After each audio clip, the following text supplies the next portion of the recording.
Hello students, good morning.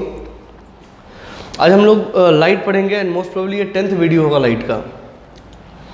तो इसको देखेंगे। हम लोग लाइट में रिफ्रैक्शन ऑफ लाइट पढ़ रहे थे और रिफ्रैक्शन ऑफ लाइट में हम लोग प्लेन सर्फेसिस के थ्रू रिफ्रैक्शन पढ़ लिए थे। ठीक है, प्लेन सर्फेसिस में एक और चीज़ है, उसको भी देख लेते हैं। Refraction through glass slab, through glass slab. ठीक है, ग्लास स्लैब क्या होता है? ग्लास स्लैब जो होता है वो क्यूबॉइडल शेप का एक ग्लास का पीस होता है। ठीक है, क्यूबॉइडल शेप का, जैसे ऐसा, ये देखिए।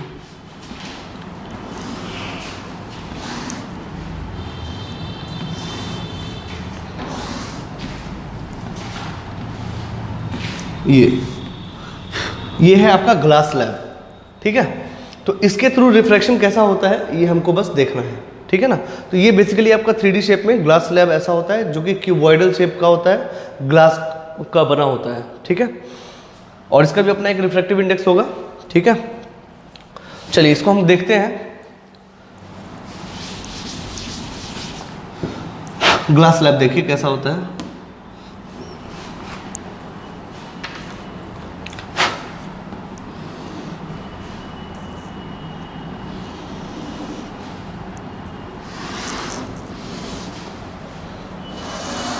मान लीजिए ग्लास स्लैब है, हम ऊपर से देख रहे हैं। ठीक है, और यहाँ पे एक लाइट आया, इंसिडेंट हुआ। ठीक है, and there is a normal. ठीक है, suppose this angle is i, this angle is i, और यहाँ से ये ऐसे जा रहा था, और सपोज करिए कि इसका जो रिफ्रैक्टिव इंडेक्स है वो 1 है, मतलब एयर है। ठीक है, और यहाँ पे इसका रिफ्रैक्टिव इंडेक्स म्यू है। ठीक है, और यहाँ से ये यहाँ आया और यहाँ से फिर ये यहाँ गया, तो कितने बार रिफ्रैक्शन हुआ? 2 बार। पहली बार तो एक मीडियम से दूसरे मीडियम में आया तो रिफ्रैक्शन हुआ, दूसरी बार इस मीडियम से फिर इस मीडियम में आया, तो 2 बार रिफ्रैक्शन हुआ। ठीक है, अब ये इधर जाना चाह रहा था, but this mu is greater than this one, so ये टुवर्ड्स द नॉर्मल हो जाएगा। ठीक है, और उसके बाद फिर यहाँ पे एक नॉर्मल होगा। ठीक है,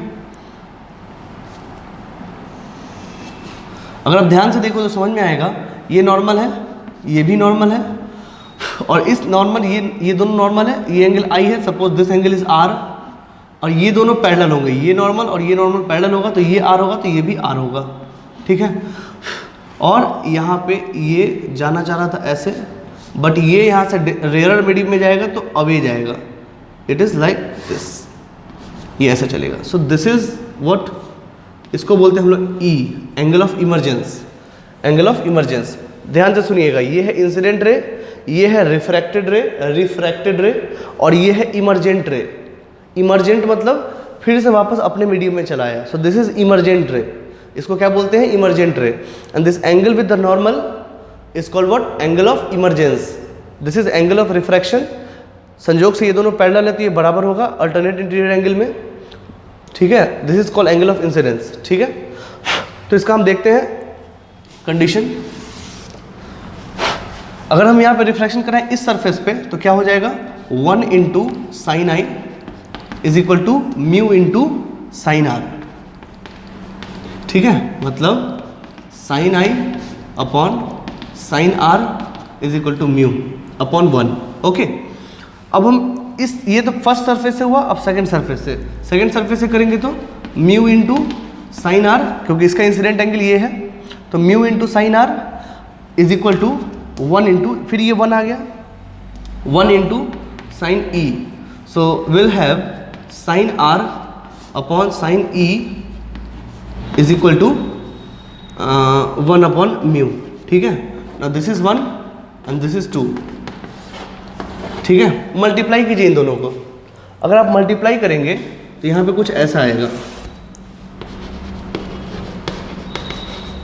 मल्टीप्लाई 1 एंड 2। अगर आप इन दोनों को मल्टीप्लाई करेंगे तो will have sine i upon sine r into sine r upon sine e is equal to mu into 1 by mu. ये कट जाएगा और ये से ये भी कट जाएगा। इसका कहने का मतलब क्या हुआ कि sine i upon sine e is equal to 1 और साइन आई बराबर साइन ई। ठीक है, दोनों साइड साइन आई है, दोनों साइड साइन साइन है, यानी कि angle i is equal to angle e. Yes, it is a very important relation. ये जो आई होता है वो एंगल ई के बराबर होता है। ठीक है, थोड़ा सा बड़ा हो गया, इसको हम और छोटा कर देते हैं थोड़ा, ये। ठीक है, एंगल आई जो होता है एंगल आर के बराबर होता है। तो कहने का मतलब ये है कि हुआ क्या यहाँ पे, ऐसा क्यों हुआ? ऐसा इसलिए हुआ क्योंकि देखिए, अगर हम इस लाइन को आगे बढ़ाएं, ठीक है, तो अब जरा ध्यान से देखिए कि ये दोनों लाइन पैरेलल होंगे जब ही एंगल आई और एंगल ई बराबर हुआ है। मतलब ये लाइन और ये लाइन पैरेलल है।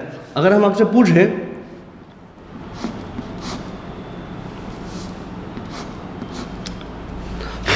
पूछें कि बताओ क्या ये इंसिडेंट का जो पाथ है और इमरजेंट का जो रे है, क्या ये दोनों आपस में पैरेलल है? आंसर है हाँ, बिल्कुल पैरेलल है। क्यों पैरेलल है भाई? क्योंकि एंगल आई बराबर एंगल आर हुआ है, एंगल आई बराबर एंगल ई है, मतलब तो इसका ये एंगल ऑफ डेविएशन क्या होगा? 0। कहाँ ये डेविएट किया? ये ऐसे गया है, ना ही ये इधर डेविएट हुआ है ना ही इधर डेविएट हुआ है। हाँ, थोड़ा सा इधर खिसक गया है, डिस्प्लेस हो गया है रे, लेकिन वो डेविएट नहीं किया है। ये डेविएट नहीं, ना इधर डेविएट किया ना उधर डेविएट किया है। ठीक है, मतलब ये थोड़ा सा डिस्प्लेस हो गया है, और इसी डिस्प्लेसमेंट को कहते हैं लैटरल डिस्प्लेसमेंट, जो कि एक्स इतना डिस्प्लेस हो गया है। ये लाइट में कोई भी डेविएशन हुआ है? आंसर है नहीं। क्यों नहीं हुआ है? क्योंकि ये पैरेलल है, वहाँ के हिसाब से आप देख लीजिए। ठीक है, क्योंकि नॉर्मल से ये आई बना रहा है और ये भी नॉर्मल से ई बना रहा है, एंगल दोनों बराबर है। अगर एंगल दोनों बराबर है तो डेविएशन हुआ कहाँ? ठीक है, यहाँ पे डेविएशन हुआ था, लेकिन फिर से डेविएशन उसी पाथ पे चला गया। ठीक है, तो कहने का मेरा मतलब ये है कि इसका जो पाथ है और ये इमरजेंट रे है, दोनों आपस में पैरेलल है। तो हुआ क्या बेसिकली, ग्लास स्लैब डालने से क्या इफेक्ट आया? इफेक्ट ये आया कि रे यहाँ से यहाँ डिस्प्लेस हो गया है, बस। तो यहाँ पे लिखेंगे angle of deviation is 0 and x, इसको बोलते हैं lateral displacement.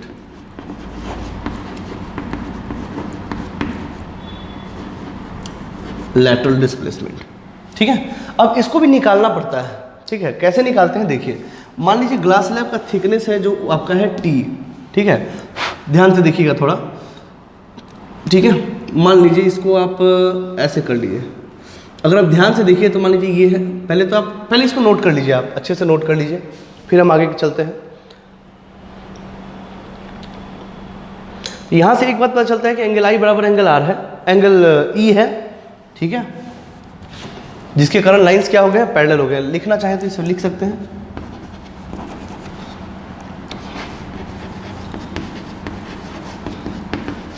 Path of incident ray is same as emergent ray.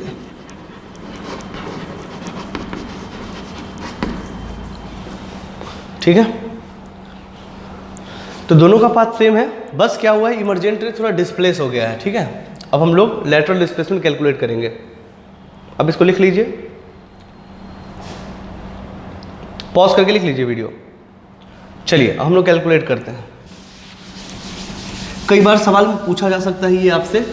ठीक है, बेसिकली एक्सप्रेशन ही पूछा जाता है कि एक्सप्रेशन क्या है। यहाँ पे टॉपिक डालिए एक्स, जिसको बोलते हैं लैटरल डिस्प्लेसमेंट। Lateral displacement. ठीक है, कैसे कैलकुलेट करते हैं? मुझे कैलकुलेट करना है ये एक्स। ठीक है, तो इसको कैसे करते हैं देखिए, मान लीजिए ये पी है, ये क्यू है और ये आर है और ये एस है, ऐसा। ठीक है, अभी इस ट्रायंगल में देखिए पी क्यू आर में, इन triangle P Q R, triangle P Q R में देखा जाए तो ये तो टी है, अगर ये थिकनेस है इसका तो ये ही इसी के बराबर है ना, तो ये हो गया टी। अब देखिए कॉस करिए, कॉस आर, कॉस क्या होता है? बेस अपॉन हाइपोटेन्यूज, तो base upon hypotenuse, base upon hypotenuse, this is what P R. तो इसको देखते हैं, कॉस आर बराबर क्या हो जाएगा? कॉस आर बराबर ये हो गया base t upon hypotenuse, that is p r. ठीक है, तो पी आर बराबर क्या हो गया? T upon cos r which is equal to t sec r. Cos का रिवर्स होता है सेक आर। ठीक है, इसको लिख लीजिए। दूसरी बात, ये एंगल कितना होगा? ध्यान से देखिए, ये आई है तो ये भी आई होगा, और आई में से आर घटा देंगे तो ये होगा, this is i minus r. ठीक है, now you have to see in triangle p r s, जो कि यहां पर 90 डिग्री है। ठीक है, इसी को ना डिस्प्लेसमेंट कहते हैं, दोनों के बीच में जो डिस्टेंस है, ठीक है ना, वही निकालना है हमको in triangle p r n s. ठीक है, तो sine i minus r, sine i minus r क्या हो जाएगा? एक्स अपॉन हाइपोटेन्यूस, ये एक्स अपॉन पी आर। ठीक है, तो एक्स इज इक्वल टू क्या हो गया? P r into sine i minus r. इसको ले लीजिए आप 1। If it is 1 then from 1 x is equal to p r कितना हो गया? T sec r into sine i minus r. ये हुआ आपका लैटरल डिस्प्लेसमेंट। उसका एक्सप्रेशन याद रखिए, एक्सप्रेशन बहुत इंपॉर्टेंट है, लिख लीजिए इसको। ये हुआ लेटरल डिस्प्लेसमेंट। कोई आपसे पूछे कि ग्लास, अगर मान लीजिए आपको लाइट के रेज को डिस्प्लेस कराना है, मोड़ना नहीं है कहीं पे, डिस्प्लेस कराना है, तो कौन से ऑप्टिकल डिवाइस का यूज करेंगे? Glass slab. याद रखिए, क्या दिक्कत है, लिख लीजिए इसको। सो वीडियो पॉज करके आप लिख सकते हैं।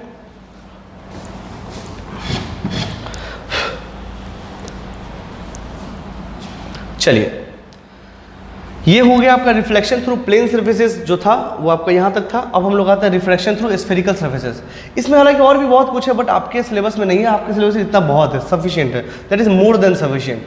अब हम लोग पढ़ेंगे refraction through spherical surfaces.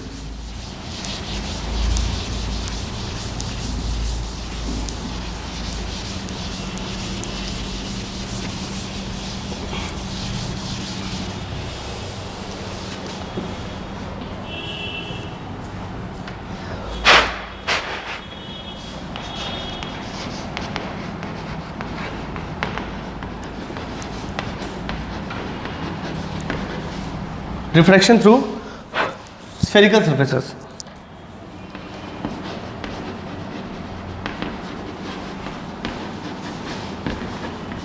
Spherical surfaces. Okay, अब जो ये स्फेरिकल सर्फेसेस है वो क्या होगा? एक ट्रांसपेरेंट ग्लास का स्फेयर है, एक ट्रांसपेरेंट ग्लास का स्फेयर है जिसका रेडियस मान लीजिए r है, ठीक है, और उसको हम कट कर दिए, तो this is called spherical surfaces, this is called spherical surfaces. ठीक है, उसके थ्रू कैसा रिफ्लेक्शन होगा वो हमको पढ़ना होगा, ठीक है ना। तो देख लीजिएगा, ये होगा स्फेरिकल सर्फेसेस जिसका सेंटर ये O है और जिसका रेडियस क्या है? R है, याद रखिएगा, ठीक है। तो इस सरफेस के थ्रू क्या रिफ्रैक्शन होगा वही हमको पढ़ना है, ठीक है। तो इसको करेंगे, लिख लीजिए, ठीक है। चलिए, मान लीजिए, अच्छा ये जो स्फेरिकल सरफेसेस था इसका रिफ्रैक्टिव इंडेक्स मान लीजिए म्यू है, क्या है? म्यू है, या फिर μ2 है, या बाहर वाला μ1 है, ठीक है ना। मैं बताता हूँ कैसा। मान लीजिए कि कोई भी ऐसा रिफ्रैक्टिव सरफेस ले लीजिए, जैसे मान लीजिए कि ये ले लीजिए, चलिए ठीक है, ये ले लीजिए, ठीक। ये इधर वाला रिफ्रैक्टिव सारा कुछ जो है रिफ्रैक्शन ये स्फेरिकल सरफेसेस है जिसका रिफ्रैक्टिव इंडेक्स μ2 है और इसका रिफ्रैक्टिव इंडेक्स μ1 है, ध्यान रखिएगा। और इसका जो रेडियस होगा वो इस तरफ होगा, बिल्कुल होगा। तो मान लीजिए ये है O, सेंटर C, ठीक है ना। इसको पोल मान लीजिए, दिस इज R, ध्यान रखिएगा। और स्फेरिकल सर्फेसेस का जो रेडियस होता है वही उसका नॉर्मल होता है, मैंने आपको बताया था ये, ठीक है। चलिए, इस केस में मान लीजिए कि यहाँ पे ऑब्जेक्ट है, ठीक है, और इस ऑब्जेक्ट का ये पॉइंट ऑब्जेक्ट है, तो पॉइंट ऑब्जेक्ट का जो इमेज बनेगा वो भी पॉइंट बनेगा, ध्यान रखिएगा। दूसरी बात, सारा रे कैसा है? पैराक्सियल, जिसके बारे में पहले भी चर्चा कर चुके हैं, पैराक्सियल रे। तो एंगल क्या बनेंगे? छोटा छोटा एंगल बनेगा, पैराक्सियल रेज। ठीक है, चलिए अब यहां से हम रे को ले गए इधर, ठीक है, और यहां पे आया तो नॉर्मल क्या होगा, ये जो कि इसका रेडियस होगा, रेडियस ये है तो यही नॉर्मल है। तो ये मान लीजिए एंगल बनाया आई, तो ये जा रहा था इधर। हमने आपको एक छोटा सा ये भी दे दिया कि μ2 ग्रेटर देन μ1 मान लीजिए, ठीक है, और हाँ ठीक है, कोई दिक्कत इसमें, ठीक है। अच्छा ये डिस्टेंस क्या होता है, इसको बोलते हैं u, याद होगा पहले भी कर चुके हैं ये, ठीक है। उसके बाद μ2 ग्रेटर देन 1 है, तो ये जाना चाह रहा था ऐसा, ये ऐसा, ठीक है, ये जाना चाह रहा था ऐसा, लेकिन जाएगा किधर, टुवर्ड्स द नॉर्मल।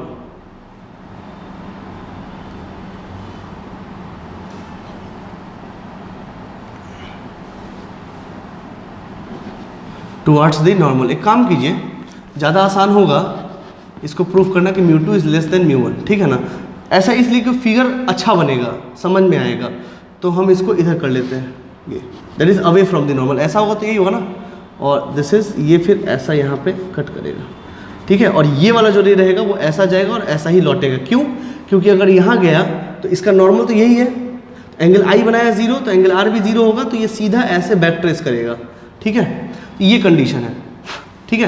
अब मान लीजिए this angle is how much, this is r, this angle is what, r, ठीक है। तो सपोज करिए कि ये अल्फा है, ये बीटा है और ये गामा है, ऐसा देख लीजिए अच्छे से।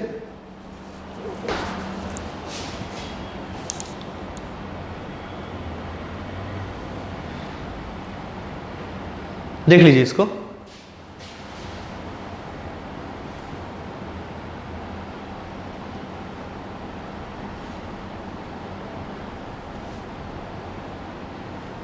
ठीक है। तो ये कंडीशन है, इसको आपको ध्यान देना है। अब देखिए दूसरी बात, यहां से ये यहाँ पे पैरेक्सियल रे है, तो ये डिस्टेंस बहुत छोटा होगा, ये वाला, ठीक है। इसको मान लीजिए t है, क्या है, t है, ठीक। अब जरा ध्यान से देखिएगा, मान लीजिए कि ये जो है ये p है, क्या है, p। अच्छा ये है आपका इमेज i, तो ये क्या होगा, दिस कॉल्ड v। इसको लिख लीजिए अच्छे से, पहले लिख लीजिए, उसके बाद समझ में आएगा, ठीक है। तो इसको सॉल्व करते हैं।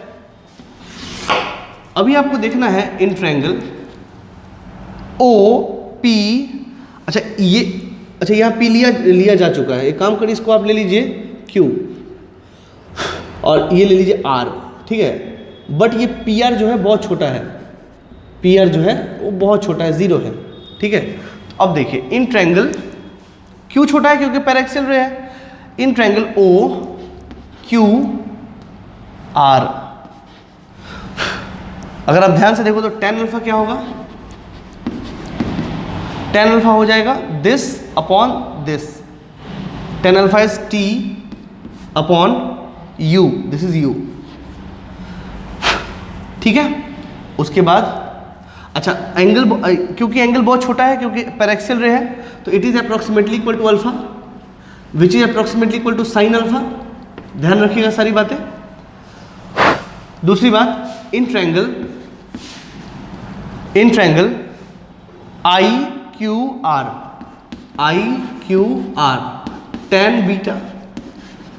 tan beta is equal to t upon v, t upon v, okay, which is approximately equal to beta, which is approximately equal to sine beta. ये हम पढ़ा चुके हैं आपको, ठीक है। Now you have to see in triangle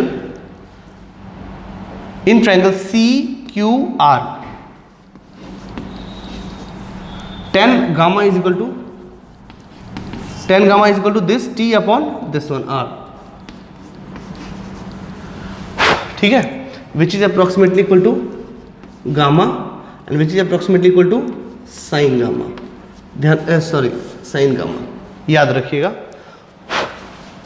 ठीक है, उसको ध्यान रखिए।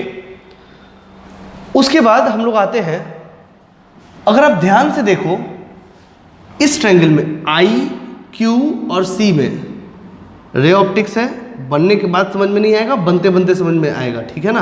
अगर आपको फिगर में दिक्कत हो रहा है तो फिर से पीछे जाइए और फिर से देखिए कैसे बना फिगर, ठीक है। Now in this you have to see Q I C and you will see this is exterior angle. If this is exterior angle then this must be sum of this and this, ठीक है। हम यहां करते हैं कि in triangle Q I C, Q I C, ठीक है ना। ये आर क्या है, ये गामा है दोस्तों, ये गामा है, ये गामा है, ठीक है ना। आर बराबर बीटा प्लस गामा, आर बराबर बीटा प्लस गामा, ओके। दूसरी बात ये तो हो गया। उसके बाद अब देखिए triangle q o c, I is the exterior angle of this and this. In triangle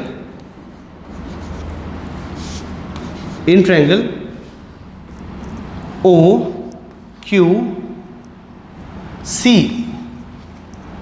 I is the exterior angle, then I is equal to how much? Alpha plus gamma. आई बात समझ में?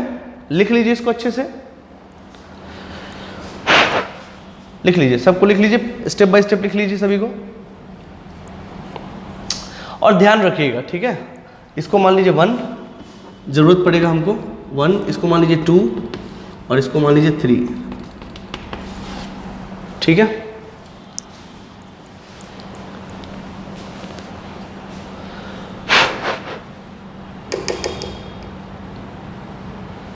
ठीक है, चलिए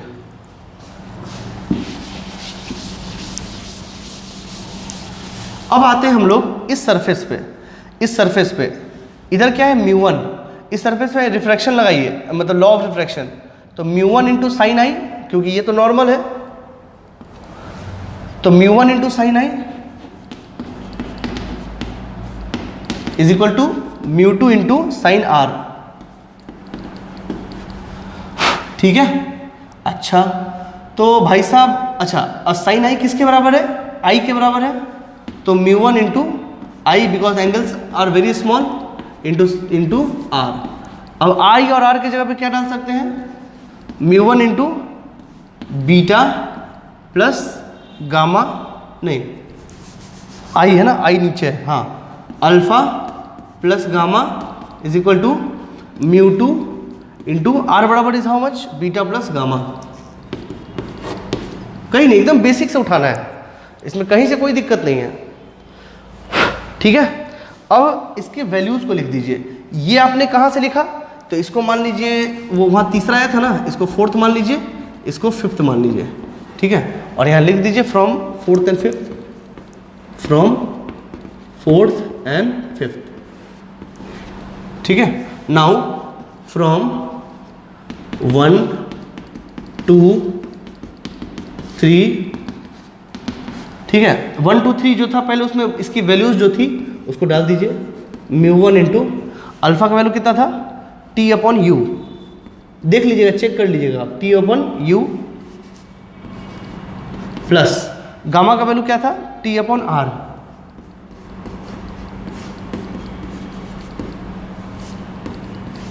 बीटा का value क्या था, t upon we,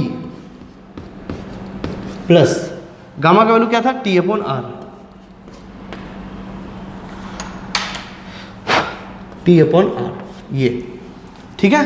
अब t आप कॉमन लीजिए, t कॉमन लीजिएगा तो ये कट जाएगा, इसको पहले यहां तक कर लीजिए। अब कुछ नहीं करना है, रीअरेंज करना है।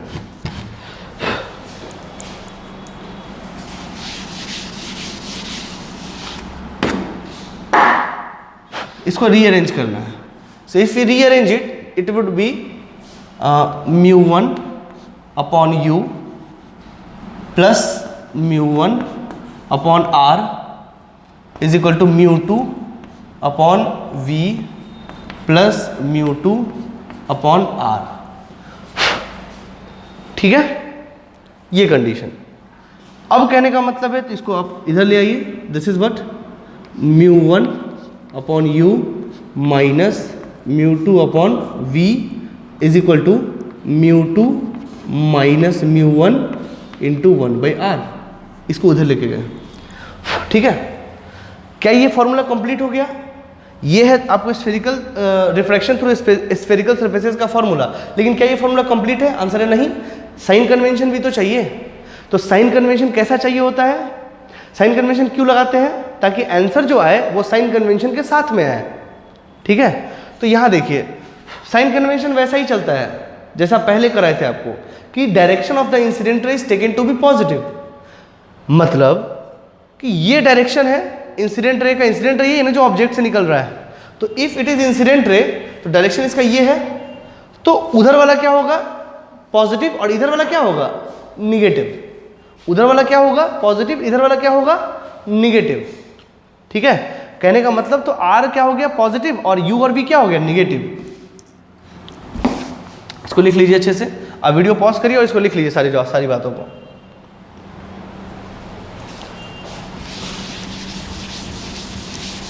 साइन कन्वेंशन वैसा ही चलता है जैसा पहले चलता था। चलिए, according to sign convention R is positive, U is negative and V is negative, ठीक है। Put sign convention in the formula.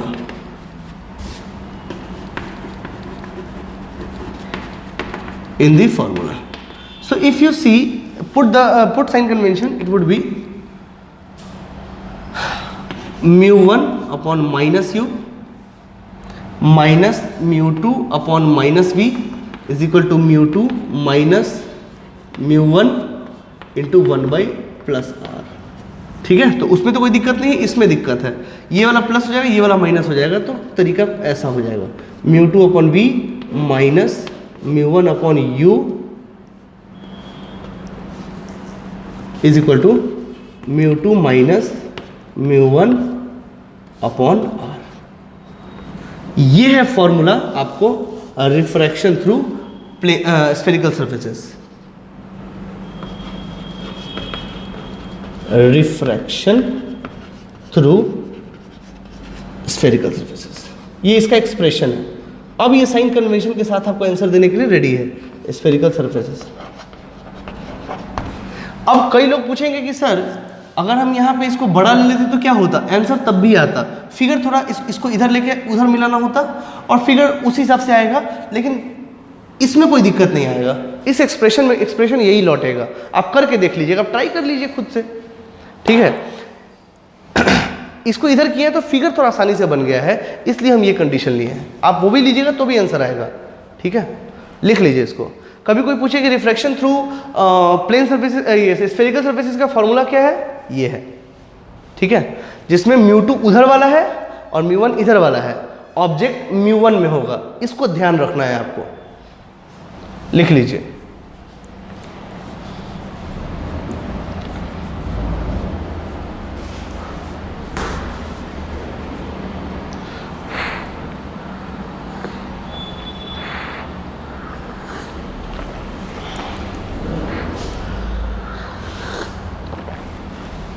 चलिए इसको रब करते हैं, आते हैं इस पे कुछ सवालों पे। तो जहां कहीं भी स्फेरिकल सर्फेसेस देखिए वहां पे आप इसको यूज कर सकते हैं। फॉर्मूला आपको ये याद रखना है बस, ये formula mu two upon we minus mu one upon you is equal to mu two minus mu one upon r. चलिए क्वेश्चन करते हैं। एग्जाम्पल नंबर 1, सपोज करिए कि जो एक गिवन कंडीशन है कि सपोज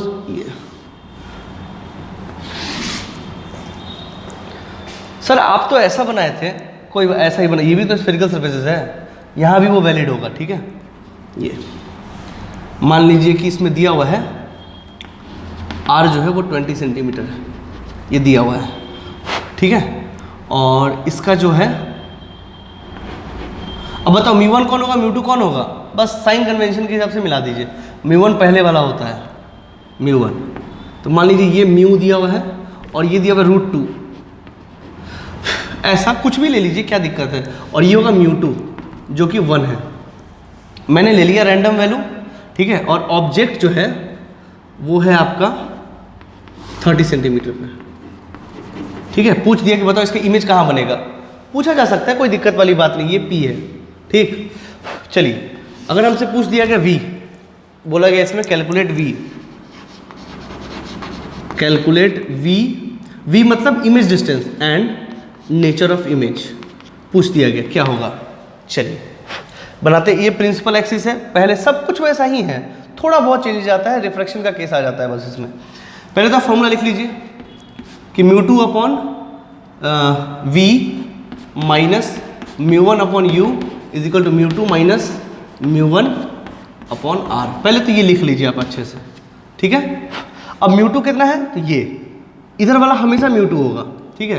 तो μ2 कितना है 1, तो 1 upon V minus 1 upon V हमको नहीं पता है, याद रखिएगा, माइनस μ1 कितना है √2 अपॉन U कितना है 30 नहीं -30, क्योंकि इंसिडेंट रे यहीं से निकलने वाला है। मुझे नहीं पता कहाँ जाने वाला है ये, बट इंसिडेंट रे तो यहीं से निकलने वाला है, तो ये वाला पॉजिटिव होगा, ये वाला नेगेटिव होगा, तो U तो नेगेटिव होने वाला है, तो हो गया -30, ठीक है। And that is equal to μ2 minus μ1, तो μ2 1 है, अब minus √2 that is upon R हो गया 20 सेंटीमीटर, ठीक है। बस अब आपको कैलकुलेट करना है। सो ये क्या हो गया 1 अपॉन V, ये तो प्लस में हो जाएगा, उधर चलिए पहले, ये इसका वैल्यू होता है 1.414, तो माइनस करेंगे तो आएगा माइनस 0.414, आप करके देख लीजिएगा 20, और ये प्लस वाला उधर जाएगा तो माइनस √2 दैट इज 1.414 अपॉन 30, ये, ठीक है। तो अब इसको बस सिंप्लीफाई करना है आपको दोस्तों, इसको सिंप्लीफाई करिए और इसको आंसर निकालिए, ठीक है ना। तो 1 upon V is equal to minus 60 ले लेते हैं, 20 60, और इसको करोगे तो कितना आएगा 1.2 के आसपास आएगा। वैसे आप कर लीजिएगा 3 इंटू 0.14 कर लीजिए, 3 से 4 3 12, हाथ में लगा 1, 3 1 3, तो यहाँ 4 3 4 12, 1 प्लस 32, 2 बार में करिए तो आएगा 2.828, कर लीजिए, यही आएगा, ठीक है। तो क्या आ गया आपका V आ गया -60 अपॉन 8 2 10 के 0, हाथ में लगा 1, 4 2 6 1 7, 8 2 10 के जो हाथ में लगा 1 2 1 3 1 4, आई थिंक मेरे हिसाब से तो ये आ रहा है, हाँ ठीक है, एकदम फर्स्ट क्लास। अब इसको आप निकाल लीजिए 4.070, इसको हम 4 के आसपास ले लेते हैं, ठीक है ना, क्योंकि कैलकुलेट करना पड़ेगा फालतू में, अप्रॉक्स आंसर आ जाएगा। अगर 4 ले लेते हैं, ये 4 के बराबर ही है, तो ये 15 आएगा अप्रॉक्सीमेटली, ये अप्रॉक्सीमेटली -15 सेंटीमीटर। -15 का मतलब क्या है, -15 मतलब इसी तरह बनने वाला है, तो इसका इमेज कैसा बनेगा देखिए, ये 30 है, तो इमेज कहीं ना कहीं यहाँ बन रहा है, ठीक है। ये है I, मतलब इसी ऐसा ही गया है ये देखिए, ये रे कहीं यहाँ भागा होगा, ठीक है, दिस इज I, तभी तो यहाँ पे ऐसे करके आया, और एक रे तो ऐसे आ गया, this is what, how much 15 centimetre. अब मुझे बताइए, ये तो समझ में आ गया होगा आपको, कोई दिक्कत वाली बात ही नहीं है। अब कहने का मतलब ये है कि हमको ये बताइए कि ये रियल इमेज है या वर्चुअल इमेज है।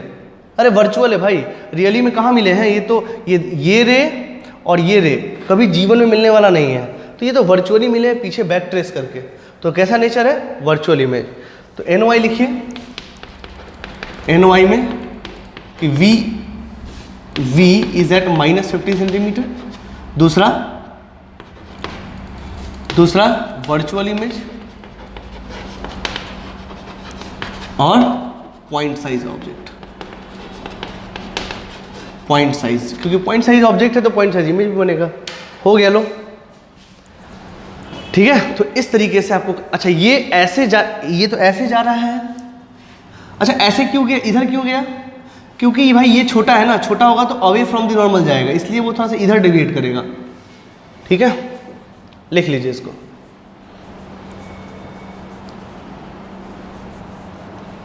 सिंपल सिंपल कंसेप्ट है ये, कोई खास बात नहीं है।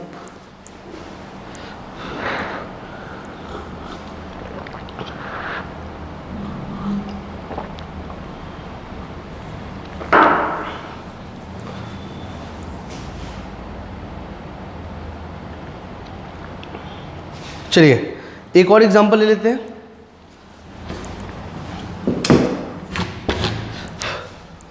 Example number 2।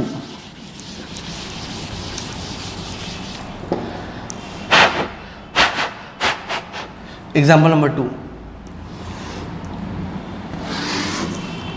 इसका रेडियस 20 सेंटीमीटर है, ठीक है।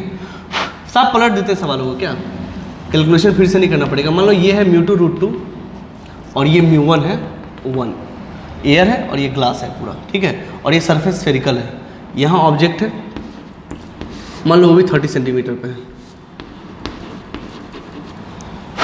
ठीक है। वही सवाल, क्वेश्चन क्या है कि v is equal to what and NOI, ये हमको लिखाना, वही सवाल है, बस थोड़ा सा इसमें चेंज हो गया है। ये प्रिंसिपल एक्सिस थोड़ा टेढ़ा हो गया, ठीक है। ये है P, तो सबसे पहले तो एक तो ये कर लीजिए, तो ये हो गया आपको पॉजिटिव, ये हो गया नेगेटिव। अच्छा, इस केस में पूछेगा रेडियस किस तरफ है, इस तरफ है कि इस तरफ है। कॉमन सेंस लगाइए, रेडियस तो उसी तरफ होगा ना, कोई दिक्कत नहीं है।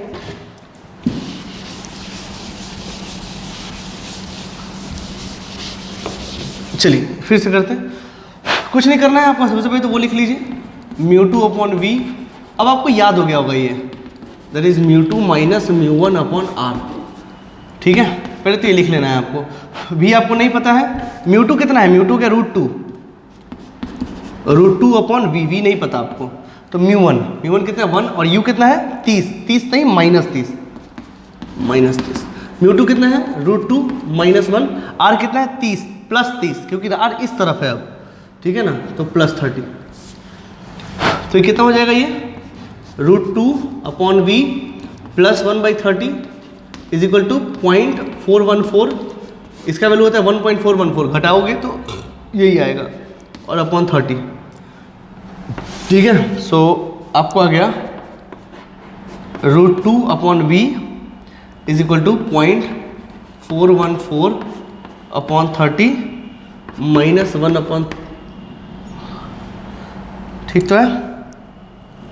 ये 20 है ना, हाँ 20 लिया मैंने, ये 20 है, वो लिया हुआ 20, तो प्रिंटिंग मिस्टेक कह सकते हैं, -1/30, ठीक है। So it is how much, √2/v that is equal to 60, 20 23 60, तो हो गया 1.2, कितना आया था,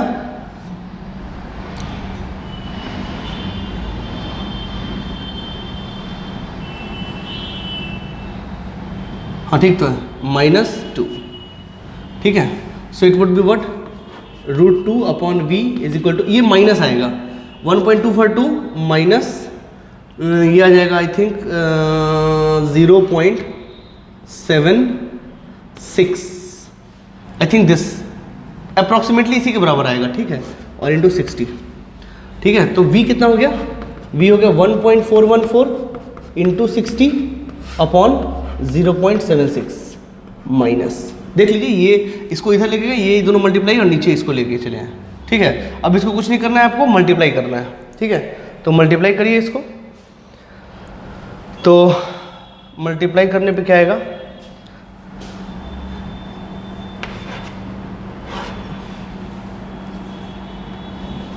ये कट जाएगा इससे, और ये लगभग कितना आएगा, अप्रॉक्स में आंसर चाहिए हमको, ठीक है, 760। तो 2 बार में करते हैं,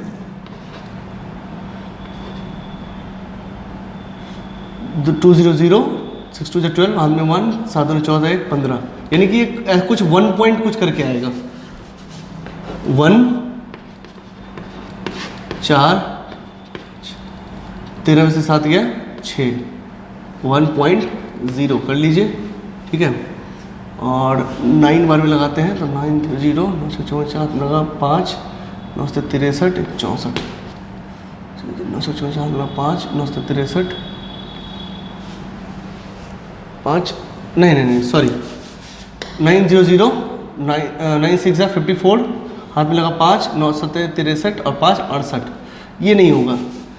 8, सो 8 0 0, 4 48 के 8, हाथ में लगा 4 7 8 56 4 60, हाँ ये ठीक 1.8 के आसपास आएगा। ठीक है, ये डिवाइड करना कोई बड़ी बात नहीं, आप लोग भी कर सकते हो।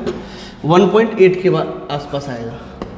ठीक है, तो 18 छक कितना होता है 108, तो v is equal to -108 centimetre approximately answer. ठीक है, 108 सेंटीमीटर, ये 30 सेंटीमीटर है, मतलब इमेज कहीं ना कहीं आपको इधर बनने वाला है, क्योंकि माइनस में है ना आंसर, माइनस का मतलब इस तरफ ही बनेगा। ठीक है, तो ये कुछ ना कुछ आपका ये, और ये गया होगा ऐसा। ठीक है, ये ऐसा, ये इमेज आपका यहाँ बनेगा। अप्रॉक्स बनाना है इसमें, अप्रॉक्स में ही। ठीक है ना, 108 सेंटीमीटर, ये ऐसा क्यों हम यहाँ बना है, क्योंकि माइनस में आंसर आया भाई साहब। माइनस में ये है तो माइनस मतलब इधर ही कहीं ना कहीं इमेज बना होगा। ठीक है, एक रे ये गया था, एक रे ये आया था, तो यहाँ दोनों कट किए थे तो इमेज हमको मिला। NOI क्या है इसका, NOI क्या है इसका, v is equal to -108 centimetre. ठीक है, वर्चुअल और दूसरा वर्चुअल तो है, और उसके बाद पॉइंट साइज, क्योंकि पॉइंट साइज ऑब्जेक्ट है। बस लिख लीजिए, ये हुआ आपका example number 2, refraction through spherical surfaces का। ठीक है, कर लीजिए इसको अच्छे से, लिख लीजिए इसको।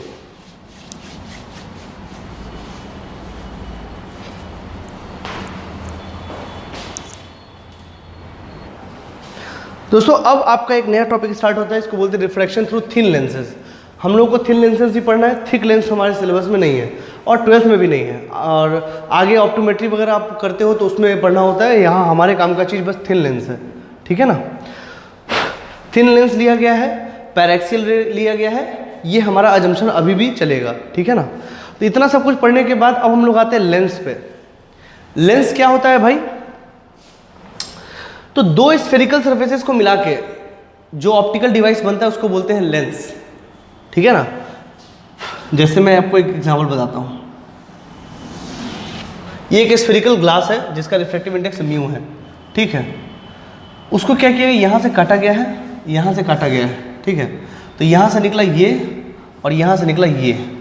ठीक है, इन दोनों को मिलाया गया, इसको और इसको मिलाया गया ऐसे, या फिर ऐसा समझ लीजिए, इसको वैकेट कर दीजिए, ये कुछ नहीं है, हॉलो है, हॉलो समझ लीजिए। और रियलिटी में यही होता है, रियलिटी में हॉलो ही लेते हैं। फिर कैसे लेंस बनाते हैं मैं बताता हूँ आपको। ये हॉलो है, ठीक है, इसको यहाँ से काट दिया गया तो ये निकला, यहाँ से काट दिया गया तो ये निकला। ठीक है, इन दोनों को जोड़ दीजिए, जोड़ दिए। अभी ये लेंस नहीं है, रुकिए, क्या कीजिए कि यहाँ पे एक छोटा सा होल करते हैं हम लोग। ठीक है ना, जो का चश्मा बनाता है ना वो यही करता है, दोनों को मिला दिया और होल किया। होल करने के बाद इसमें हम ना क्या भरते हैं, जो भी मटेरियल भरना हो अपने हिसाब से। मटेरियल का कुछ ना कुछ म्यू होता है।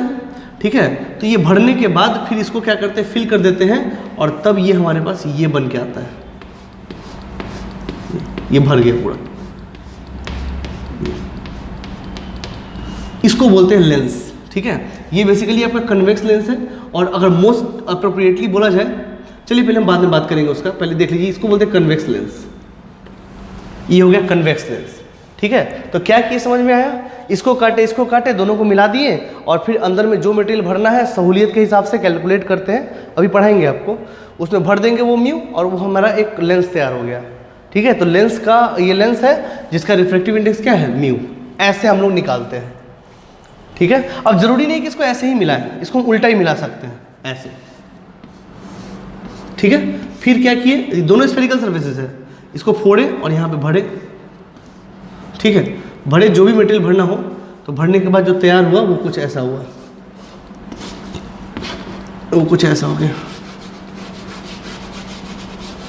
ठीक है, भरने के बाद जो हमको मिला वो ये मिला, ये एक लेंस है, इसका रिफ्रैक्टिव इंडेक्स में हुआ, और ये है कनकेव, इसको कनकेव बोलते हैं, कनकेव लेंस। ठीक है, क्या बोलते हैं, कनकेव लेंस बोलते हैं, वो वाला। ठीक है, इस तरीके से लेंसेज को तैयार किया जाता है। तो लेंसेज क्या हो गए, तो दो स्फेरिकल सरफेसेस की मदद से जो हम बनाते हैं उसको बोलते हैं लेंस, ठीक है। और इसका थिकनेस अगर पतला होगा तो वही थिन लेंस है, वही थिन लेंस है। और 98% जगह पे, 99% जगह पे यही यूज होता है, थिन लेंस से। थिक लेंस का कोई खास यूज़ नहीं है, ठीक है। इंडस्ट्रियल पर्पज से यूज हो सकता है, बट यहाँ पे हमारे नॉर्मल लाइफ के लिए यूज़ नहीं होता है। आपके सिलेबस में जो ह्यूमन आई वगैरह पढ़ते हो सब में यही यूज़ होता है, ठीक है। तो मोटा मोटी एक आइडिया होना चाहिए कि लेंस बनता कैसे है, ठीक है। अब इसमें भी कैलकुलेशंस है जिसको लेंस मेकर फॉर्मूला बोलते हैं। क्या होता है अभी हमारे सामने आएगा, तो पहले ये आपको पता होना चाहिए, ठीक है। चलिए तो उसको डिराइव करते हैं, इसको लिख लीजिएगा। आपको पता होना चाहिए कि लेंस एक्चुअली बनता कैसे है, ठीक है। दो हॉलो स्फेरिकल सर्फेसेस लेते हैं, दोनों को मिलाते हैं और फिर जो भी मटेरियल कैलकुलेशन से आता है वो मटेरियल भरते हैं और उस हिसाब से हमारा लेंस तैयार होता है, ठीक है। तो अब हम लोग पढ़ते हैं लेंस मेकर फॉर्मूला क्या है वो, तो उसको अच्छे समझिएगा, अच्छे समझने वाला विषय है वो। देखिए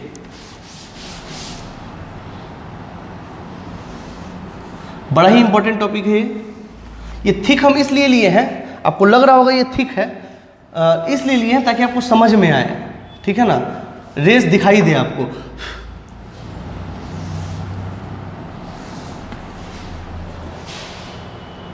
ठीक है, ठीक है। सो मान लीजिए कि यहाँ पे एक लेंस है जिसका रिफ्रैक्टिव इंडेक्स म्यू है। क्या है? म्यू, ठीक है।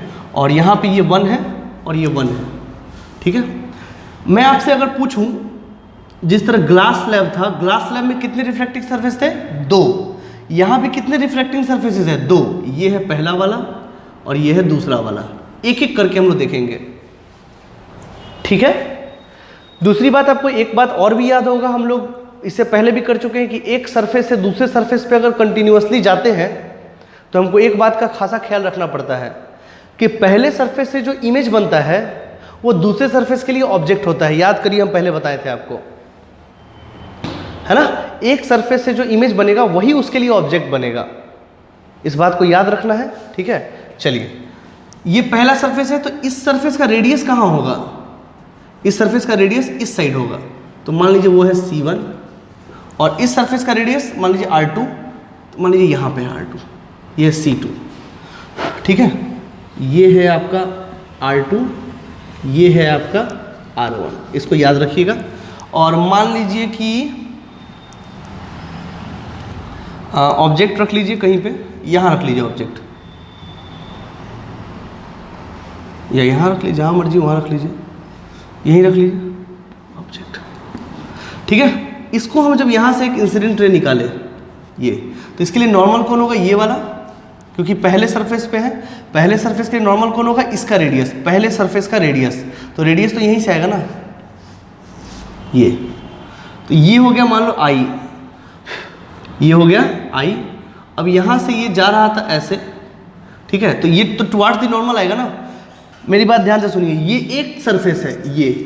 अब यहाँ पे ये म्यू है और यहाँ ये 1 है, मतलब μ1 क्या है? 1 इस सरफेस के लिए, और μ2 क्या है? म्यू। ये ध्यान रखिएगा, ठीक है। अब इस सरफेस के लिए ये हो गया। अब इस सरफेस के लिए तो ये जो म्यू है ये तो इससे बड़ा है ना, 1 से तो बड़ा है ना, यहाँ तो एयर है ना। अगर μ1 लेके चलना है तो μ1 लेके चले, मुझे कोई दिक्कत नहीं है, बट आसान यही है कि यहाँ पे 1 लेके चला जाए। बाद में आप उसको, आप μ1 से भी अब रिलेट कर सकते हैं, मुझे कोई आपत्ति नहीं है, ठीक है, ठीक है। अब करना चाहते हो तो कर लो, इधर μ1 है, इधर μ1 है, हम बाद में 1 रख लेंगे, ठीक है, परेशान मत होइए। इसको μ2 कर लीजिए, मान लीजिए इसका जो ये है वो μ2 है, ठीक। चलिए यही रहने दीजिए, ऐसा सीन है। तो ये I हो गया, ठीक है, और ये इधर जा रहा है, और μ2 इज ग्रेटर देन μ1, ठीक है। तो ये किधर जाएगा? टुवार्ड्स द नॉर्मल, मतलब ये इधर जा रहा था ना, इधर मान लीजिए, ठीक है। तो ये कहीं ना कहीं इधर आएगा, ये इधर सीधा लेके आइए। आप सीधा लेके आएंगे तो कोई दिक्कत नहीं है, थोड़ा दूर आएगा, ये इधर। ये क्या है? ये I डैश है, और ये क्या है? यहाँ से V डैश। ये V डैश क्या है? पहले हम सिंगल सरफेस का काम कर लेते हैं। वी डैश क्या है? इमेज है। किस सरफेस का? पहले सरफेस का। ध्यान से बात रखिएगा, पहले सरफेस का जो इमेज है वो ये है। आई बात समझ में? और पहले सरफेस का ऑब्जेक्ट कहाँ है? यहां ये। So this is you. ठीक है। और ये थिन लेंस है, मैंने बनाया मोटा है ताकि आपको समझ में आए। इसको बोलते हैं ऑप्टिकल सेंटर। इसको बोलते हैं ऑप्टिकल सेंटर। मान लीजिए इसको ओ डैश मान लीजिए। हम सारा का सारा खेल कहाँ से करते हैं? यहाँ से करते हैं। जैसे वहाँ पोल होता था, यहाँ पे ऑप्टिकल सेंटर काम करेगा। बट ये डिस्टेंस बहुत छोटा होता है, इसलिए आप नेग्लेक्ट कर सकते हैं, मुझे कोई आपत्ति नहीं है। ठीक, चलिए अब पहले सरफेस पे लगाते हैं। फॉर सरफेस 1, एक एक बात को बारीकी से समझिए। फॉर सरफेस 1, सरफेस 1 के लिए क्या होता है? अच्छा, फॉर्मूला पहले लिख लीजिए। Mu two upon we minus mu one upon U बराबर mu two minus mu one upon R. होता है ना? चलिए पहले सरफेस के लिए करिए। तो म्यू टू क्या है? तो म्यू2 ही है। ठीक है। और वी क्या है? वी डैश क्या है? V dash. ठीक है, तो यहां लिख दीजिए वी डैश।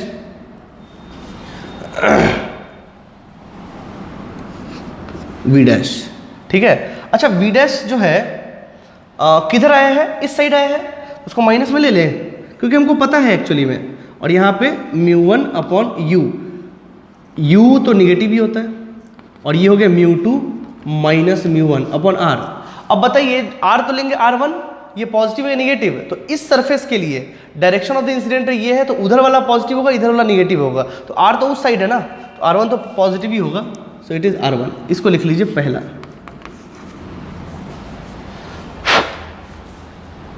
आई बात समझ में? आनी चाहिए, क्यों नहीं आनी चाहिए? ठीक है। अब देखिए दूसरे सरफेस के लिए। अब दूसरे सरफेस के लिए ये वाला जो रे है वही नहीं इंसिडेंट रे है। ध्यान से देखिएगा, है कि नहीं है? तो ये जाना चाह रहा था किधर? ये जाना चाह रहा था इधर।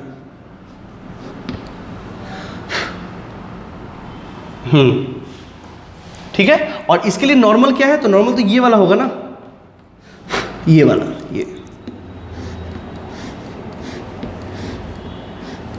ये है N1 और ये क्या था? ये N1 था और ये क्या है? N2। ठीक है। तो इसके लिए जो I बना रहा है, इसके लिए जो I बना रहा है वो तो ये है ना, मान लीजिए वो है I डैश। ठीक है, समझ में आ रहा है? अब ये रे का पाथ ये है, तो किधर जाएगा ये? देखिए, क्योंकि ये रे किधर से किधर जा रहा है? म्यू2 से म्यू1 जा रहा है, म्यू2 से म्यू1 जा रहा है। तो म्यू1 तो छोटा है ना, तो ये तो अवे फ्रॉम द नॉर्मल जाएगा ना। देखिए रे का पाथ ये है, अवे फ्रॉम द नॉर्मल मतलब इधर। ये है आपका फाइनल इमेज। और ये मान लीजिए ये डिस्टेंस है v। ठीक है। बट इस सरफेस के लिए ऑब्जेक्ट डिस्टेंस क्या होगा? ये v डैश। क्योंकि इस सरफेस का जो इमेज बनेगा वही उसके लिए क्या बनेगा? ऑब्जेक्ट बनेगा। ठीक है। चलिए, तो ध्यान से फॉर सरफेस 2, सरफेस 2 के लिए फॉर्मूला लिख लीजिए। अब जो सरफेस 2, ये सरफेस 1 था, सरफेस 2 कैसा है? ये तो ये वाला, इसके इधर कौन सा है? वो होगा म्यू1 और ये होगा म्यू2। तो इसके लिए क्या हो गया? म्यू1, तो म्यू1 हो गया। इसके अंदर क्या? ये म्यू2 है ना, तो म्यू1 हो गया म्यू2 और म्यू2 हो गया क्या? म्यू1। ध्यान देख लीजिए ना, इसके इधर में ये वाला था म्यू1 हमारे डेरिवेशन में, लेकिन अब यहाँ पे क्या हो गया? ये म्यू2 और ये वाला क्या हो गया? म्यू1। वो देखिए वहाँ पे। ठीक है। तो फॉर्मूला क्या था? Mu two upon we minus mu one upon you is equal to mu two upon mu one upon R. Formula इसलिए लिखवा रहे हैं ताकि आपको याद हो जाए। ठीक है। अब जरा ध्यान से देखिए, इस सरफेस के लिए इंसिडेंट रे इधर है, तो वो वाला हो गया पॉजिटिव, ये वाला हो गया नेगेटिव। देखिए ना, ये इस तरफ है ना, उधर वाला पॉजिटिव, इधर वाला नेगेटिव। तो उसको ध्यान से अब लिख लेते हैं यहाँ पे। तो म्यू2 की जगह क्या हो जाएगा? म्यू1। तो म्यू1 अपॉन इसका बना है जो इमेज, वो तो ये है ना v, इसके द्वारा जो इमेज बना है वो तो ये है और वो पॉजिटिव में है, तो म्यू1 अपॉन वी माइनस μ1 की जगह μ2 और u कितना है तो उधर वाला v डैश वो उस तरफ है, तो minus v dash and it is equal to μ2 minus μ1 होता था, बट μ2 यहाँ पे क्या है μ1, ठीक है, और μ1 क्या है तो μ2 है, तो दैट इज μ1 माइनस μ2। अच्छा r कैसा होगा, तो इस सरफेस के लिए रेडियस किस तरफ है, इस तरफ, देखो ये वाला, वो तो इसके इधर है तो निगेटिव है ना, तो माइनस r2, ठीक है। और ये क्या हो गया, तो this is μ1 upon v plus μ2 upon v dash is equal to, अच्छा माइनस को ऊपर लेके चलते हैं तो हो जाएगा μ2 माइनस μ1 अपॉन r2। इसको पहले लिख लीजिए आप, ये होगा हमारा दूसरा इक्वेशन और ये था हमारा पहला इक्वेशन। लिख लीजिए इसको अच्छे से, इसको आप स्केल से बनाइएगा ना, सीधा आएगा, कहीं से कोई दिक्कत नहीं है, ठीक है।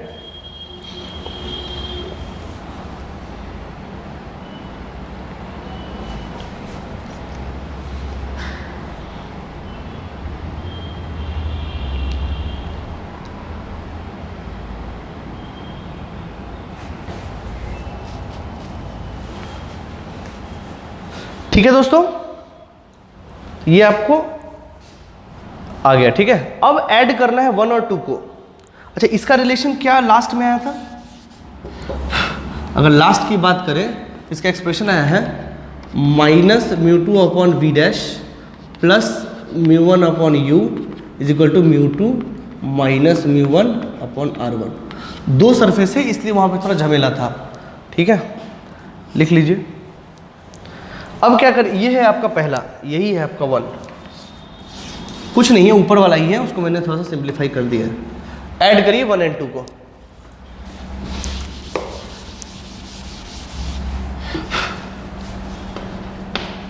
Add 1 and 2। अगर 1 एंड 2 को ऐड करेंगे तो ये वाला चला जाएगा, ये वाला देखो, ये यहाँ पे प्लस है और ये यहाँ पे माइनस है, वो दोनों चला जाएगा। बचेगा क्या, तो बचेगा आपको दोनों को जोड़ने में μ1 अपॉन u और इधर से क्या बचेगा plus μ1 upon v is equal to μ2 minus μ1 into 1/r1 plus 1/r2।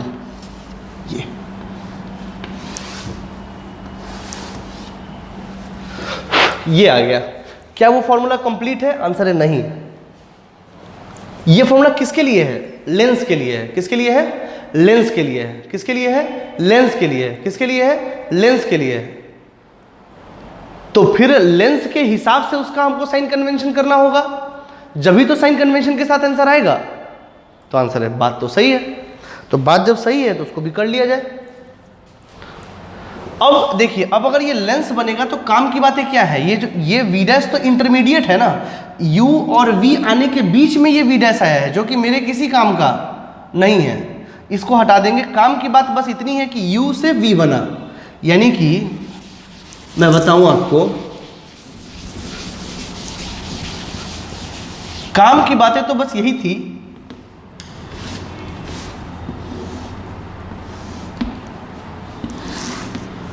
अब हम छोटा बना लिए। ये था आपका O, ठीक है, यहाँ था आपका C2, ये था पहला सरफेस और ये था दूसरा सरफेस। यहाँ से जो गया, ऐसे ही हम इमेज भी ऐसे ही बनाते हैं, इंटरमीडिएट चीज़ों को नहीं दिखाते हैं, ठीक है, बट वो प्रूफ करना था इसलिए हम ये किए थे। ये बना आपका I, ठीक है ना। तो ये इधर था C2 और इधर मान लीजिए ये है C1, ठीक है, ये है आपका V, ये है आपका U, ये है आपका R2 क्योंकि इधर है, और ये है आपका ये है आपका R1, ठीक है, और ये है आपका ऑप्टिकल सेंटर। इसको O डैश कर लीजिए। बेसिकली तो हुआ तो ये ना, मुझे मतलब तो इससे है ना।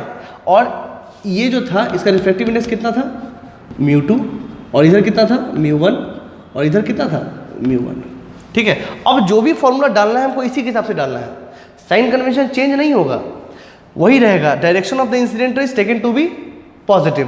तो डायरेक्शन तो इधर है, तो उधर वाला पॉजिटिव, इधर वाला नेगेटिव, उसके हिसाब से उस इक्वेशन में हमको डालना है।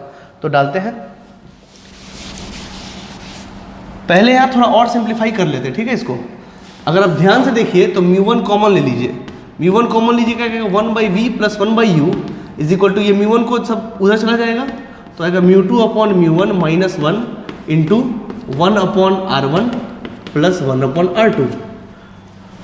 Now according to sign convention, sign convention में क्या है, u क्या दिख रहा है आपको, निगेटिव, v क्या दिख रहा है आपको, पॉजिटिव प्लस v, ठीक है। अच्छा, r1 क्या दिख रहा है, पॉजिटिव, ठीक है, और r2 क्या दिख रहा है, निगेटिव। इस वैल्यूज, इस साइन कन्वेंशन को पुट करिए। क्यों पुट करिए, ताकि जो आंसर है बाद में जब इसको यूज करके हम कैलकुलेशन करें तो जो आंसर है वो हमको साइन कन्वेंशन के साथ में है, जैसा कि हम लोग पहले किया करते थे। तो रखिए 1/v, u की जगह माइनस यू रखेंगे तो -1/u बराबर μ2 अपॉन μ1 माइनस 1, ठीक है, और इंटू 1/r1, r1 तो पॉजिटिव है, माइनस r2 नेगेटिव है ना, तो if you put it would B negative r2। This is called what, this is called lens maker formula, this is called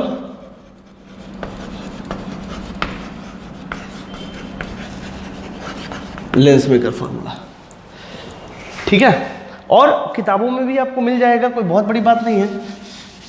अगर 99% केस के लिए अगर देखा जाए तो ये μ1 कितना होगा, 1, क्योंकि हम लोग एयर टू ग्लास की बात करते हैं।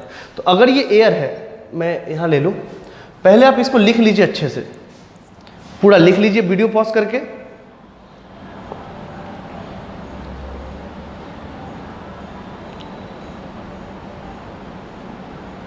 नाउ कम कि सपोज, ज़्यादातर केस के लिए यही होता है और बुकों में भी आपको यही मिलेगा।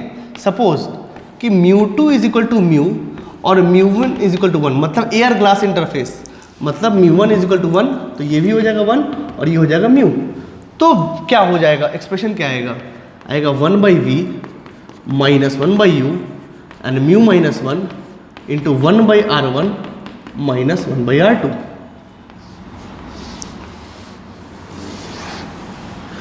दिस इज कॉल्ड, वही लेंस मेकर फॉर्मूला।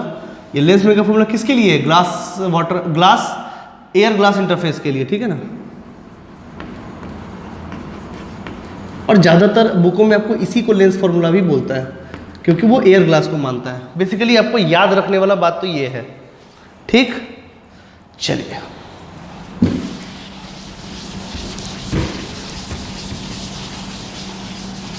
चलिए, इतना तो आपको हमको लगता है समझ में आया होगा। अब कहने का मतलब है, समझिएगा बात को, लेंस मेकर फॉर्मूला इसको क्यों बोलते हैं, क्योंकि जो लेंस बनाने वाला ना इस फॉर्मूले का यूज़ करता है। हालांकि आजकल मशीनों में ये फीड करके आता है, बट फॉर्मूला यही यूज़ करता है, ठीक है। मैं आपको बताता हूँ कैसे। जैसे अगर देखा जाए, जैसे डॉक्टर के पास आप गए, आपने बोला कि हमको एक पर्टिकुलर डिस्टेंस नहीं दिखाई दे रहा है, तो नहीं दिखाई दे रहा है, वो आपको बोलता है कि एक आंख बंद कीजिए, दोनों आंख बंद कीजिए, देखिए कौन दिखाई दे रहा है कौन नहीं दिखाई दे रहा है। तो उससे आपको यू का पता लग जाता है, यू का पता लग जाता है, यू का पता आपको लग जाता है, ठीक है, ठीक है। और तो बेसिकली आपको एक चीज़ तो देख लेता है कि कहाँ तक आपको नहीं दिखाई दे रहा है, और दूसरा चीज़ ये भी पूछ लेता है आपसे कि कहाँ तक का दिखाई दे रहा है। तो जहाँ तक का दिखाई दे रहा है उसको वी बना लेता है, ठीक है ना। वो देखते हैं ना, लेटर्स आते रहते हैं आते रहते हैं आते रहते हैं, उससे वो अंदाज़ा लगा लेता है यू का कि कौन सा आपको नहीं दिखाई दे रहा है। और फिर जहाँ तक दिखाई दे रहा है वो हो जाता है उसके लिए वी। क्यों, मान लीजिए हमको 10 सेंटीमीटर पे, मान लीजिए 40 सेंटीमीटर पे हमको सब कुछ दिखाई दे रहा है, ठीक है, लेकिन 120 सेंटीमीटर वाला दिखाई नहीं दे रहा है। समझिएगा बात को। तो u मेरा हो जाएगा 120 सेंटीमीटर और v हो जाएगा 40 सेंटीमीटर। क्यों, क्योंकि अगर एक ऐसा लेंस लगा दे जो वो 120 सेंटीमीटर के ऑब्जेक्ट को 40 सेंटीमीटर पे उसका इमेज बना दे, तो तब तो उसको हम देख पाएंगे ना। यही कंसेप्ट है आपके चश्मा लगाने का। तो तो जो चीज़ नहीं दिखाई दे रहा है उसको जहाँ तक दिखाई दे रहा है वहाँ तक पे इमेज ले आता है आपका लेंस, फिर आपका आँख आसानी से देख पाता है उसको। यही करते हैं बेसिकली जो डॉक्टर्स वगैरह आपको रिकमेंड करते हैं लेंस वगैरह, इसी प्रॉपर्टी से आपको करते हैं। तो यानी कि U और V तो वो देख के पता कर लेता है। और ये R1 और R2 क्या था, मान लीजिए कि वो दो स्फीयर लिया, ये और ये, ठीक है, इसको काट लिया और इसको काट लिया, इन दोनों को मिलाया, इन दोनों को वो मिलाया, मान लीजिए ऐसा मिल गया, ठीक है। तो इसका जो रेडियस है R1 और इसका जो रेडियस R2, ये भी तो इसको पता है ना। वो तो जो स्फीयर निकला उसका रेडियस नहीं पता होगा, तो पता है। तो कहने का मतलब है कि ये भी पता है, ये भी पता है, और ये दोनों तो हम खुद दे रहे हैं, तो ये तो हमको पता ही है। अननोन क्या हुआ, म्यू। अननोन क्या हुआ, म्यू। तो उसको इस फॉर्मूला पे रख के निकाल लेता है कि म्यू कितना आया। तो जब फॉर्मूला, तो यहां से from lens maker formula mu is calculated. Mu मतलब क्या, refractive index. Mu is calculated. अब म्यू पता चल गया, तब क्या करेंगे, अब इन दोनों को काट के ये बना लिए, अब छेद किए, जो भी म्यू आया उसको हम अंदर पुट करते चले गए। हमारे पास जार रखे होते हैं उसमें material, liquid glass, molten glass, देख लिए कि कौन सा म्यू लगने वाला है, वो म्यू हम इसमें लगा दिए, ठीक है। तो हमारा एक लेंस तैयार हो जाता है। इसीलिए इसको लेंस मेकर फॉर्मूला बोलते हैं बेसिकली। लेंस आपका ऐसे ही बनता है। नहीं आया समझ में, सिंपल, कोई दिक्कत नहीं, ठीक है। तो ये फॉर्मूला आज के बाद से आप याद रखिएगा, इसमें कहीं से कोई दिक्कत आपको नहीं होना चाहिए, ठीक है। ओके,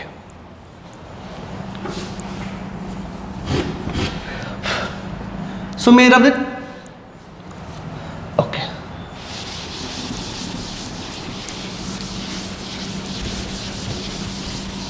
अब देखिए बात, और उसके बाद क्या है, अच्छा फोकस किसको बोलते थे, तो फोकस उसको बोलते थे जहां पे पैरेलल रेज मीट करते हैं, दैट इज कॉल्ड फोकस। फिर से आई थिंक डिफाइन करने का जरूरत नहीं है, पहले भी हम डिफाइन कर चुके हैं, ठीक है ना। तो यहां भी वही सब कहानी है, फोकस उसी को बोलते हैं जहां पे पैरेलल रेज मीट करते हैं, ठीक है। तो मान लीजिए कि तो फोकस के लिए ये और ये जहां मीट करेगा वही फोकस है।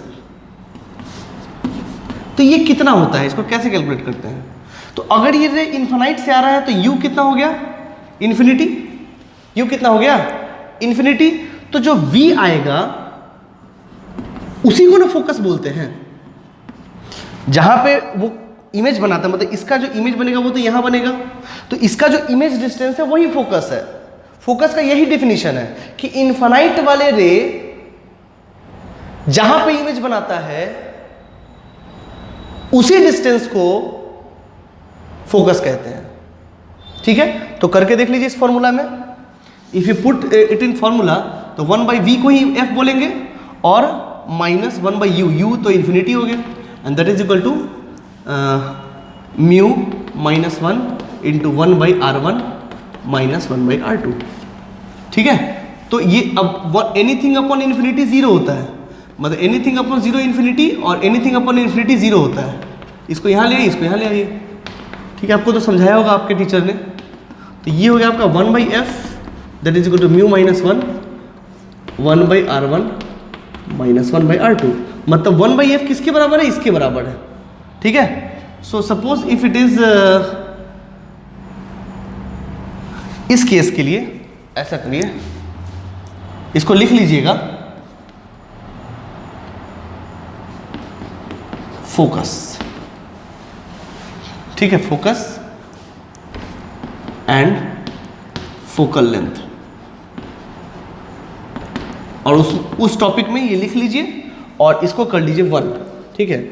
चलो यहां पे ना putting 1 in lens maker formula, lens maker formula will have 1/v minus 1/u is equal to 1/f, है ना। So this is called what, lens formula. जैसे वहाँ मिरर फॉर्मूला होता था, यहाँ ये लेंस फॉर्मूला है, ठीक है, लेंस फॉर्मूला। और then 1/f is equal to how much, mu minus 1/r1 minus 1/r2। ठीक है, पहली बात तो ये। यहाँ पे r बराबर 2f नहीं होता है, गलती मत करना, वो पाप हो जाएगा। यहाँ वो सब चीज़ नहीं आता है। यहाँ पे 1/f बराबर ये होता है। ठीक है, इसको लिख लीजिए आप।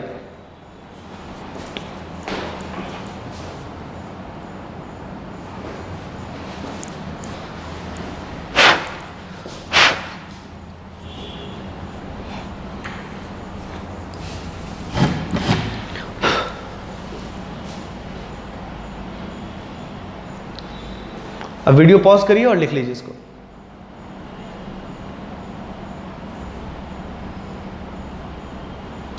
ठीक है,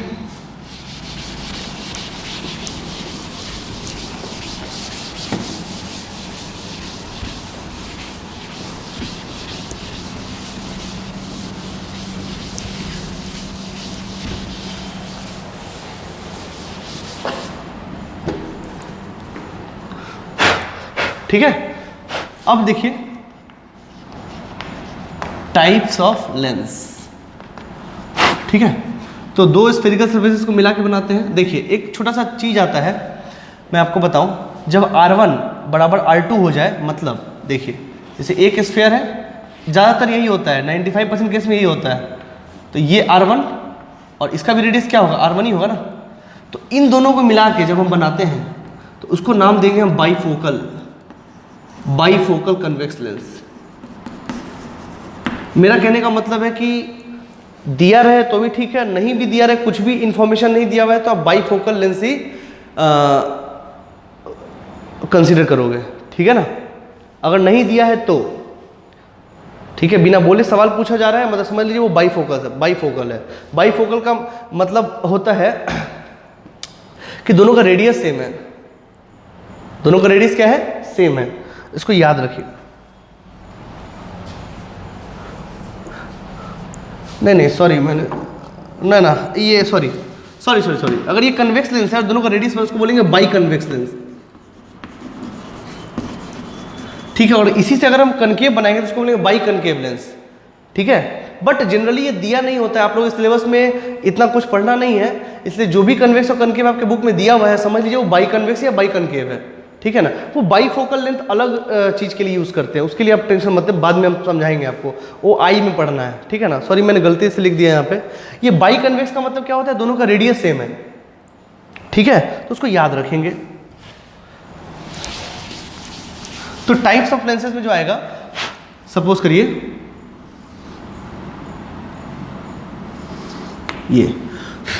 ये मान लीजिए है बाई कन्वेक्स लेंस। ठीक है ना, लिख देते हैं R1 बराबर R2। R1 क्या है, इसका रेडियस, R2 क्या है, इसका रेडियस, याद है ना, बराबर होगा तब इसको बाई कन्वेक्स बोलेंगे। या बुक में आपके कुछ भी नहीं दिया हुआ है तो आप यही मान के चलोगे, यही सबसे आसान केस है। ठीक है, अच्छा इस केस में इसका ये क्या हो जाएगा, फोकस। तो 1/f बराबर म्यू माइनस 1। अब R1 बराबर R2 है तो 1/r।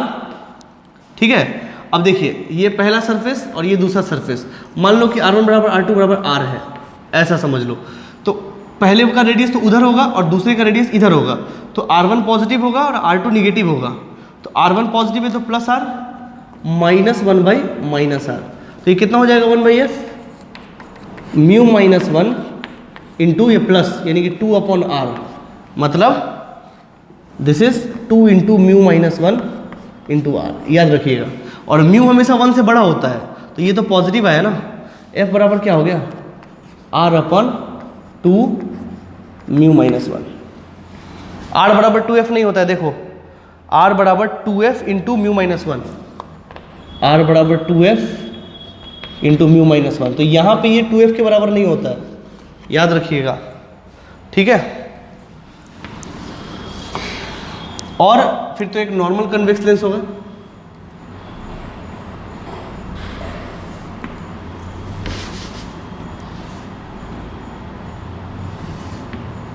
ठीक है, ये कन्वेक्स जब R1 is not equal to R2 होगा, इसको कन्वेक्स सिंपली बोलेंगे, और इसका भी सिंपली ऐसे ही निकालेंगे।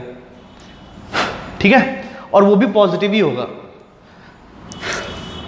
देखो कैसे 1/f बराबर म्यू माइनस 1, म्यू क्या है इसका, ठीक है ना, mu minus 1 into 1/r1, r1 positive होगा क्योंकि ये पहला है ये दूसरा है, तो इधर वाला पॉजिटिव इधर वाला निगेटिव, और ये प्लस 1/r2, मैंने माइनस रख लिया पहले ही, ठीक है।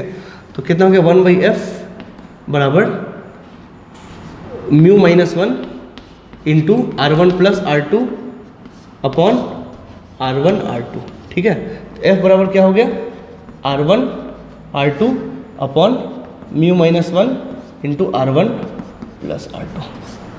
देखिए ये भी निगेटिव है ना, सॉरी ये भी पॉजिटिव है ना, ठीक है। तो इससे हमको ये समझ में आता है कि कन्वेक्स लेंस का फोकस हमेशा क्या होगा, पॉजिटिव, हमेशा ऑल द टाइम कन्वेक्स का जो फोकल लेंथ होगा वो पॉजिटिव ही होगा। देख लीजिए, यही हम दिखाना चाह रहे थे, ठीक है। फिर है आपका कनकेव,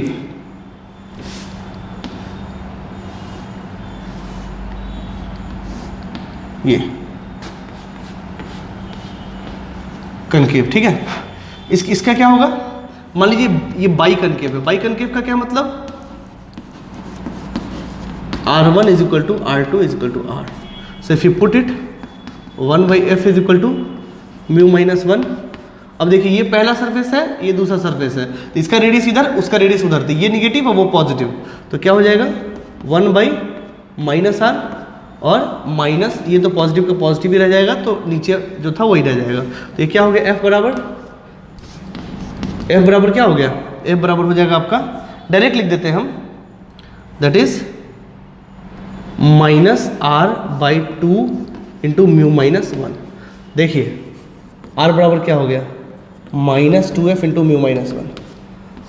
क्या है ये निगेटिव, क्योंकि ये टर्म तो पॉजिटिव होगा, म्यू हमेशा बड़ा होता है 1 से, ये पॉजिटिव है तो इसको निगेटिव कर दिया, ठीक है। और फोकस भी देखिए निगेटिव है, तो कनकेव लेंस का फोकस हमेशा निगेटिव होगा, हमेशा ऑल द टाइम, ठीक है।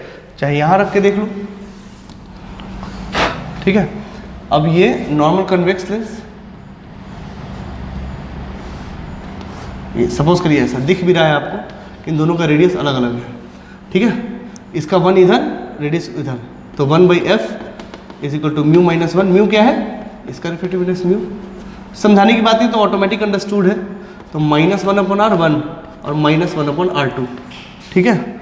So if you see it would be f is equal to r1 into r2 minus mu minus 1 into r1 plus r2। अब करके देख लीजिए, इट इज अगेन निगेटिव, तो कनकेव का यहाँ पे ये म्यू है, तो ये अंडरस्टूड है, ठीक है ना।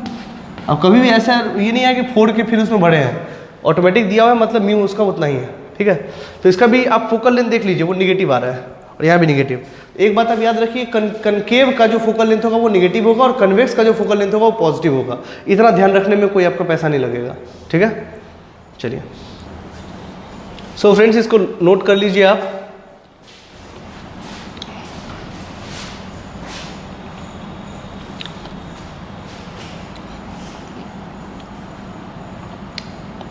ठीक है, चलिए। अच्छा दोस्तों, एक चीज और आपको बता दें, अगर कोई फ्लैट सरफेस है ऐसा, ये सीधा, इसका रेडियस क्या होगा? सर इसका रेडियस तो होगा ही नहीं, कर्वेचर तो है ही नहीं। अरे भाई इसका रेडियस है, इसका रेडियस इन्फिनिटी है, ठीक है। ये वैसा ही है, बहुत बड़े रेडियस का अगर गोले को काटा जाए, बहुत बड़े रेडियस के गोले को अगर काटा जाए तो वो छोटा आएगा। फॉर एग्जांपल जैसे अर्थ बहुत बड़ा है, उसका रेडियस बहुत बड़ा है 6400 किलोमीटर, लेकिन हम जब चलते हैं रोड पे तो रोड के हमको कर्व नजर आता है कि फ्लैट नजर आता है? तो फ्लैट नजर आता है। क्यों? क्योंकि उसका रेडियस बहुत बड़ा है। तो बहुत बड़े रेडियस का छोटा सा पार्ट अगर काटा जाए तो वो स्ट्रेट लाइन आता है, यही है वो। तो कोई भी स्ट्रेट लाइन का रेडियस इन्फिनिटी होता है, ठीक है। चलिए ध्यान रखिए, एक और तरह का लेंस होता है जिसको ये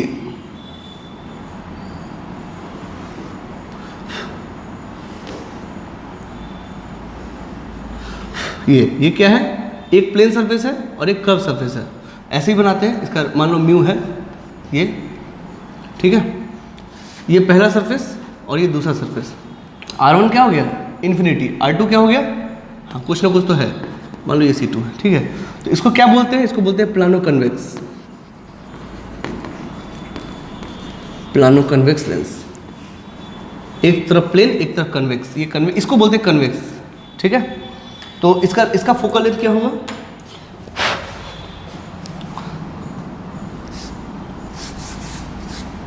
one by f is equal to mu minus one R1। R1 क्या है? इन्फिनिटी, 1/इन्फिनिटी माइनस ये किधर है? इस तरफ है ना, तो वो निगेटिव ही आएगा।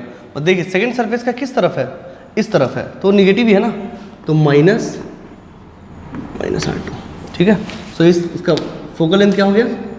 1/f is equal to mu minus one, ये 1/इन्फिनिटी 0 हो गया and it is 1/R2, minus minus plus हो गया, ठीक है। तो इसका फोकल लेंथ क्या हो गया? फोकल लेंथ हो गया R2/म्यू माइनस वन, ठीक है। आप इसको पलट भी लीजिए तो भी वही आएगा, आप करके चेक कर लीजिए, ठीक है। इसको बोलेंगे प्लानो कन्वेक्स लेंस, ठीक है। उसके बाद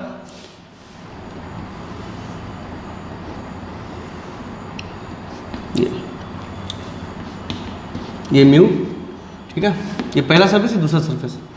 R1 हो गया इन्फिनिटी, R2 हो गया, इसका सेंटर इधर आएगा C2, ये इस तरफ है, ये हो जाएगा R2, ठीक है। R2 कर लीजिए या R कर लीजिए क्योंकि एक ही R है, ठीक है, जो भी है। तो 1/f इसका क्या हो जाएगा? म्यू माइनस वन, 1/0, और ये प्लस है ना, तो प्लस सॉरी माइनस 1/R2, तो क्या हो जाएगा f इसका? माइनस R2/म्यू माइनस वन। ये देखिए निगेटिव आ रहा है, ठीक है। इसको क्या बोलेंगे? इसको बोलेंगे प्लानो कनकेव,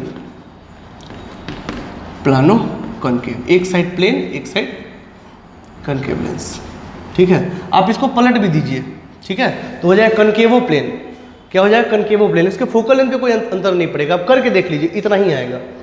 इसको पलट देंगे तो क्या हो जाएगा? वो कन्वेक्सो प्लेन। पहले वाले में ओ जोड़ देते हैं, नोमेनक्लेचर है, ठीक है, बट उसके फोकल लेंथ का कोई अंतर नहीं पड़ेगा, ठीक है। फोकल लेंथ किसी भी ऑप्टिकल डिवाइस का प्रॉपर्टी होता है, वो बदलता नहीं है, ठीक है। दूसरा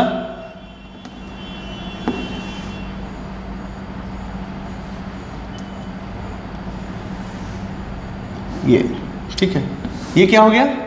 पहला वाला कन्वेक्स, दूसरा वाला कनकेव, तो इसको क्या लिखेंगे? कन्वेक्सो कनकेव। ज़्यादातर क्वेश्चन आपको कन्वेक्स और कनकेव पे आएगा, बट ये सब भी है, ये पहला है और ये दूसरा है। मान लीजिए पहले वाले का सेंटर यहाँ पे है, दूसरे वाले का सेंटर यहाँ पे है, तो ये है आपका R1 और ये है आपका R2। इसका क्या हो जाएगा? 1/f म्यू माइनस वन, ये है म्यू, तो mu minus one into 1/R1 तो पॉजिटिव है, R1 पॉजिटिव है ना, उस तरफ है, और R2 भी पॉजिटिव है, R2, ठीक है। तो 1/f क्या हो गया? Mu minus one R2 minus R1 into R1 R2। तो फोकल लेंथ क्या हो जाएगा इसका?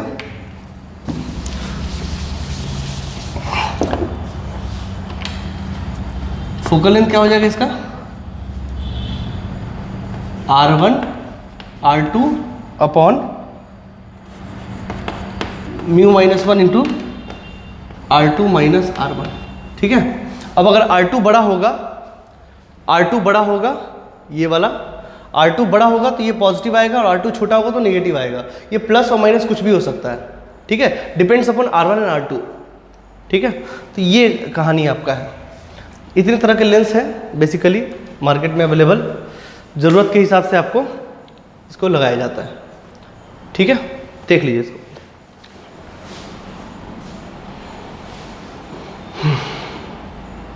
लिख लीजिए इसको, ठीक है। तो इतने पे छोड़ते हैं, इसको अच्छे से पढ़िए। इसके आगे हम लोग अब मोस्टली हम लोग को पढ़ना है कन्वेक्स और कनकेव, ठीक है। तो अब हम लोग जो है रिफ्रैक्शन थ्रू कन्वेक्स लेंस और रिफ्रैक्शन थ्रू कनकेव लेंस हम लोग नेक्स्ट वीडियो में पढ़ेंगे, ठीक है। तब तक के लिए अच्छे से पढ़िए, थैंक यू।